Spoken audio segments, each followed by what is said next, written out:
हमारी ये जो सामाजिक जो अवक्षय या अवमूल्यांकन जो स्टार्ट हुआ ना, उसके पीछे एक बहुत बड़ा कारण है। ये एस्ट्रोलॉजी की, मैं एस्ट्रोलॉजी की बात कर रहा हूं, ज्योतिष की। हमारी ज्योतिष अवधारणाओं में बहुत सारा बदलाव आ गया। क्यों आया? जैसे कि मैंने पहले भी बोला, पिछले क्लास में बोला था कि पराशर जी से लेके बराह मिहिर तक का जब हम उनके इतिहास को खंगालते हैं तो वहां पे अष्टकूट हमें मिलता नहीं है। लेकिन बाद में यह एकाएक फिर दूसरे ग्रंथों में हमको यह अष्टकूट मिलन विधि जो है दिखाई पड़ता है। कारण क्या है? वाई, क्यों हुआ ऐसा? What is the reason behind it? इसके पीछे कारण क्या है? मैं कारण बताता हूं आपको। ये ज्योतिष का इतनी अवक्षय के पीछे का मूल कारण है हमारी गुलामी। देखिए, पंचदश ईस्वी से हमारे भारत की जो जनता है ना, वो गुलामी के कगार पे आया। कई सारे बाहरी ताकत भारतवर्ष पे राज करना स्टार्ट कर दिया। अब यहां दिक्कत क्या हुई? मैं पंचदश ईस्वी मतलब आप लोगों को याद होगा, 1526-27 के बाद जो है मुगल भी आ गए थे, है ना? अब दिक्कत क्या हुआ? जितने भी मुस्लिम जो संप्रदाय के लोग भारत में अपने राज करने लगे, उन्होंने अपने ही जो विचारधारा है वो लोगों पे लाद दिए। दिक्कत क्या हुई? ज्योतिष सिमट गया।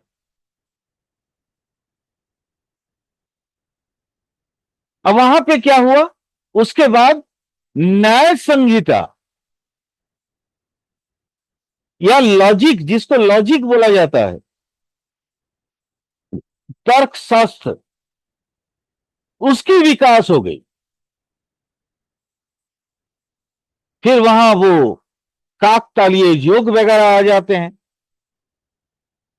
कि एक ताड़ के पेड़ में एक काग बैठ गया और ताड़ नीचे गिरा। इस तरह का ना हजारों न्यू मैंने नई नई लॉजिक पैदा हुआ। परंतु ज्योतिष ना धीरे धीरे सिमटता चला गया। अब यहां क्या हुआ? मैं ये कूट की बात कर रहा हूं। कूट, अष्टकूट, 10 कूट। ये कूट, कूट को समझिए। कूट मतलब होता है छिपाने वाली चीज, जो आप कहते कुछ और है, करते कुछ और है।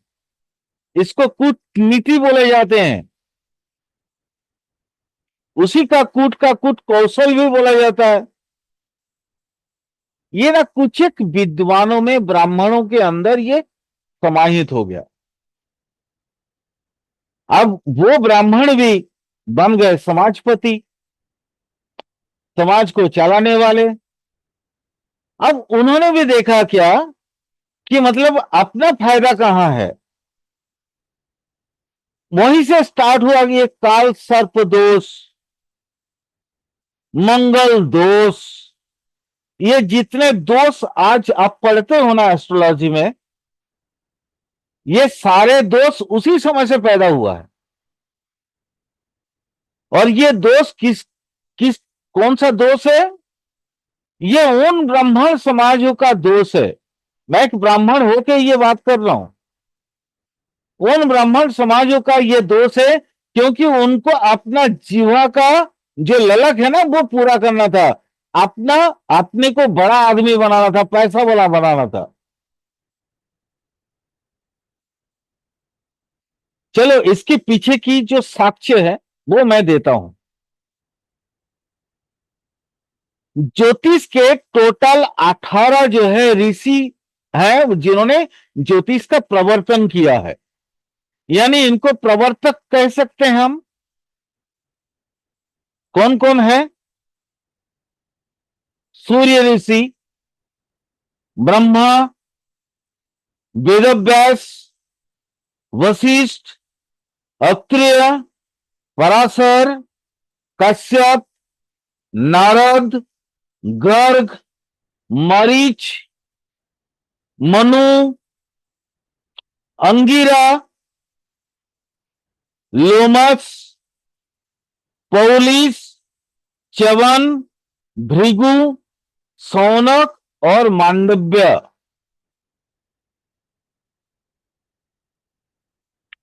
ये 18 एक ऐसी ऋषि हैं जिन्होंने ज्योतिष का एड ऑन किया, ज्योतिष का रिसर्च किया। सूर्य मतलब शाम की बात नहीं कर रहा हूं मैं। सूर्य वो ऋषि थे जिन्होंने स्टार्ट किया था एस्ट्रोलॉजी, जिन्होंने वो सूर्य सिद्ध माने क्या है ना, सूर्य को सूर्य वो उनका नाम ही पड़ गया था, ऋषि सूर्य, जिन्होंने सबसे पहले सूर्य की ये जो चरई हुए थे गुण, वो कब किस अयन में कहां कहां घूम रहा है, जिन्होंने पहली बार ये देखा। और ऋग्वेद में कई सारी सूक्तियां ऐसी है जहां पे हमें ये ज्योतिष का नॉलेज मिलता है। उसके बाद ब्रह्मा, वैस, वशिष्ठ, अत्रिय, इनका योगदान काफी ज्यादा है ज्योतिष में।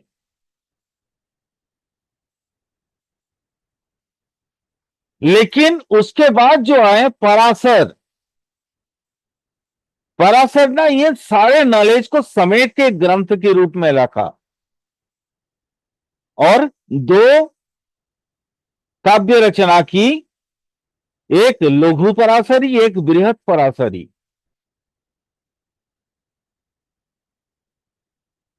महर्षि कश्यप ने कश्यप संहिता किया। कश्यप संहिता में ज्योतिष के वो सारे गुण तत्व को इकट्ठे की गई हैं और साथ में कपिल का एक सबसे बड़ा जो मतलब योगदान, वो कपिल संख की पुस्तक के रूप में है, जहां पे आत्मा की विषय में बहुत ज्यादा गहरा जानकारी दिया हुआ है। कपिल सांख्य के अनुसार एक आत्मा जब वो हम मनुष्य जन्म में आ जाते हैं, उसके बाद उस आत्मा की उम्र कितनी होगी, वो किस किस विषय पे कब कब फोकस करेगा, जिसको आजकल हम लोग प्रारब्ध के नाम से जानते हैं। ये कपिल मुनि ने कपिल सांख्य में इसका पूरा वर्णन किया है। कपिल सांख्य में टोटल 25 तत्वों की वर्णन है। पंचेंद्रिय, पंच कर्मेंद्रिय, मन, 5 5 10, माने अप टू आत्मा तक 24 मन को लेके और 25 आत्मा। ये 25 का टोटल प्रकृति और स्वभाव, पुरुष प्रकृति को अलग अलग कंप्लीट करके उन्होंने ये चीजों को डिटेल में लिखा है। कभी मौका मिले तो पढ़ लेना कपिल सांख्य। और इन्होंने ज्योतिष को एक अगला एक मतलब क्या है ना कि वो क्या बोलते हैं, प्रकाश दिखाना।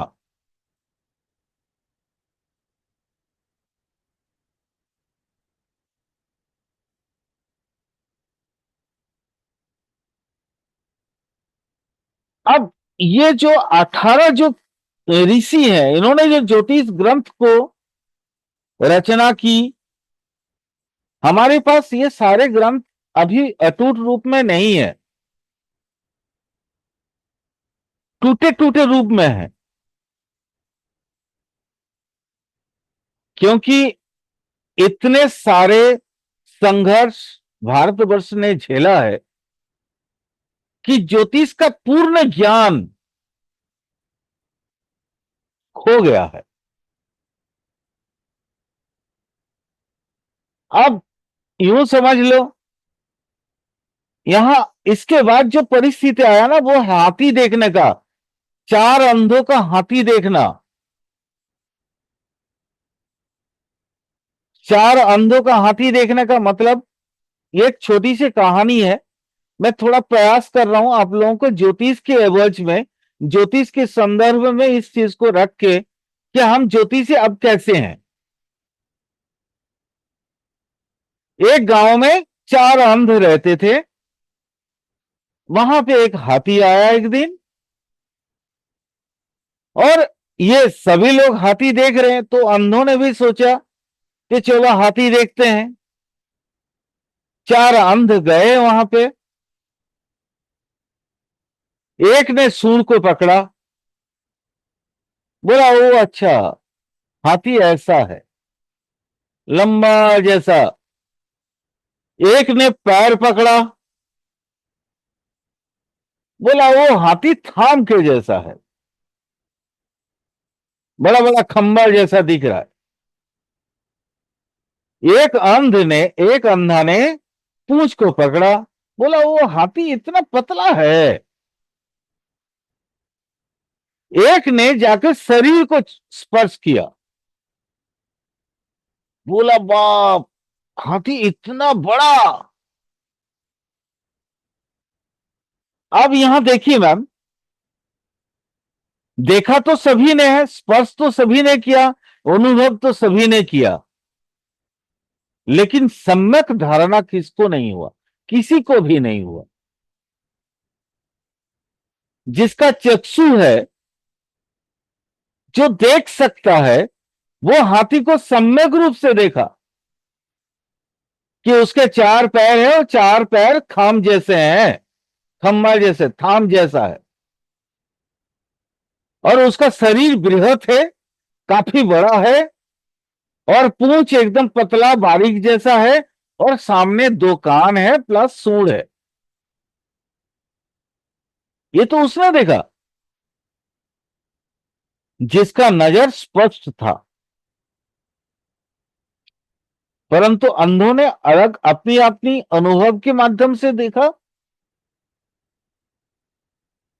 किसी ने देखा कुछ, किसी ने देखा कुछ और। अब हम लोग जो एस्ट्रोलॉजर हैं, हम लोग भी वही हैं, वही अंधा वाला। किसी को कुछ मिल गया, वो बस वही पढ़ाने लग गया। हमको कुछ मिल गया, हम वही पढ़ा रहे हैं। बट सम्यक धारणा किसी के पास नहीं है।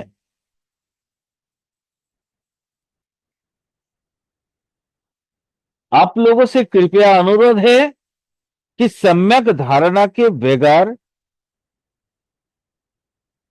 जैसे हम अधूरे हैं वैसे आप लोग भी अधूरा मत रहना। कोशिश करना पूरा पूरा जानकारी लेने का,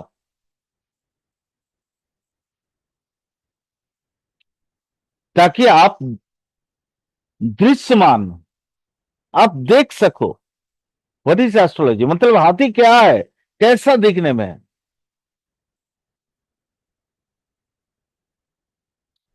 मैं आपको एक और बात बताता हूं, सुन लीजिए। जैमिनी के जो सूत्र है, वहां पे अष्टकूट मिलन का कहीं कोई आलोचना नहीं है। जैमिनी ने भी एक वाक्य अष्टकूट मिलन का खर्च नहीं किया।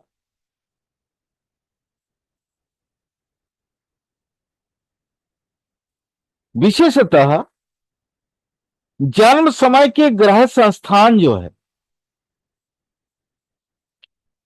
जहां से हम मानव की पूरा का पूरा भाग्यफल विचार करते हैं, जन्मकालीन कुंडली से ही ना करते हैं।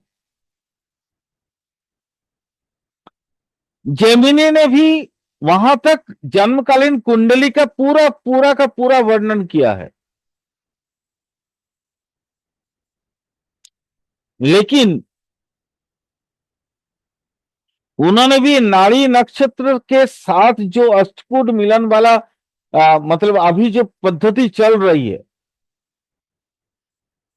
इसका कहीं पे भी वर्णन उन्होंने नहीं किया।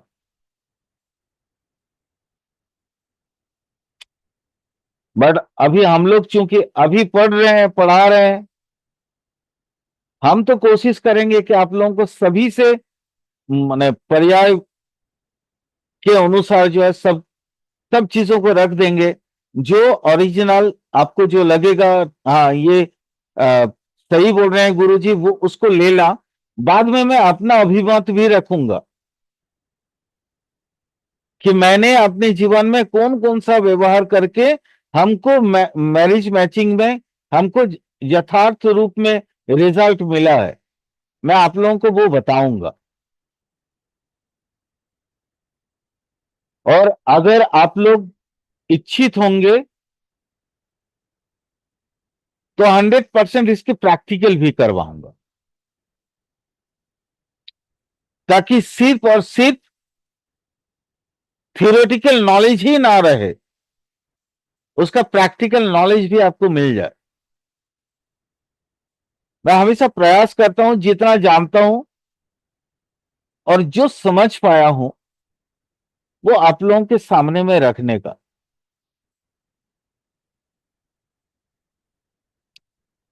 और शादी के दौरान एक एस्ट्रोलॉजर के पास एक माँ बाप बहुत खुशी से आते हैं,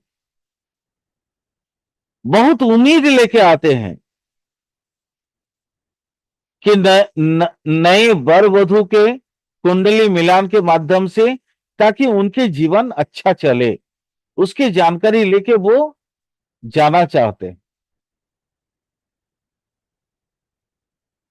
और ये हमारी कर्तव्य भी है, हमारी ड्यूटी बन जाते हैं कि हम उनको अपने नॉलेज के अनुसार सही वक्तव्य पेश करें, रखें, उनको सही जानकारी दें। लेकिन वर्तमान दिन में तो ऐसा हो नहीं रहा। मैंने अभी अभी आप लोगों को बोला था कि 36 गुण मिले हैं फिर भी डिवोर्स का केस चल रहा है। तो क्वेश्चन तो ऑटोमेटिक पैदा होता है ना मैम, कि 36 गुण जहां मिल रहे फिर वहां डिवोर्स केस क्यों हो रहा है? वाई? ऐसा तो नहीं होना चाहिए।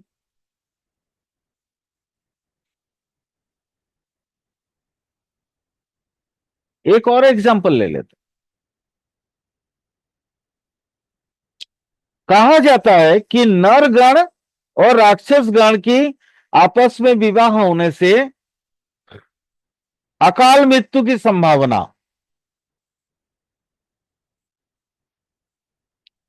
मैं ये वर्तमान ज्योतिषी सूत्र बता रहा हूं,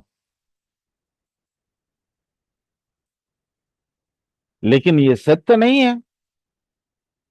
यहां पे मुझे 1 लाख बार प्रश्न आता है कि मैंने देखा है कि नर और राक्षस दोनों गण वाले दंपति बहुत अच्छा से जीवन बिता रहे हैं, किसी का अकाल मृत्यु नहीं हुआ।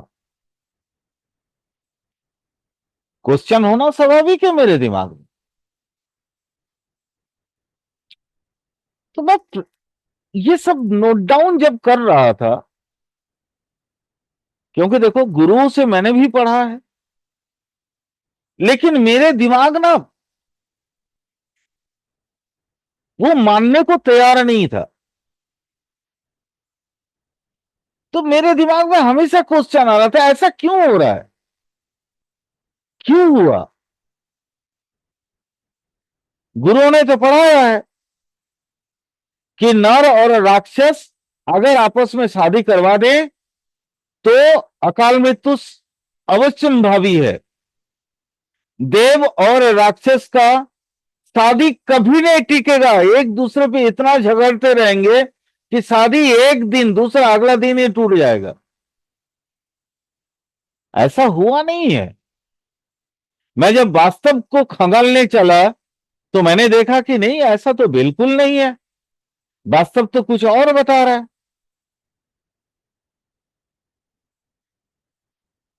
यानी कहीं ना कहीं हमारे जो मूल्यांकन हुआ है ज्योतिषीय सूत्रों का, वो सही नहीं है। यानी जो conclusion part of the astrology, इन समय में जो जिन्होंने कंक्लूशन निकाला, ये जो फॉर्मूला निकाला कि नर और राक्षस का शादी करवाए तो अकाल मृत्यु होगा, यानी ये गलत है। देवारी, देवारी मतलब राक्षस और देवगण, इसके शादी होगी तो अगला दिन शादी टूटेगा नहीं होगा। मैंने देखा नहीं है ऐसा। हाँ, टूटते होंगे, मैं ये नहीं कर रहा हूं, वो एक्सेप्शन है, अपवाद है वो।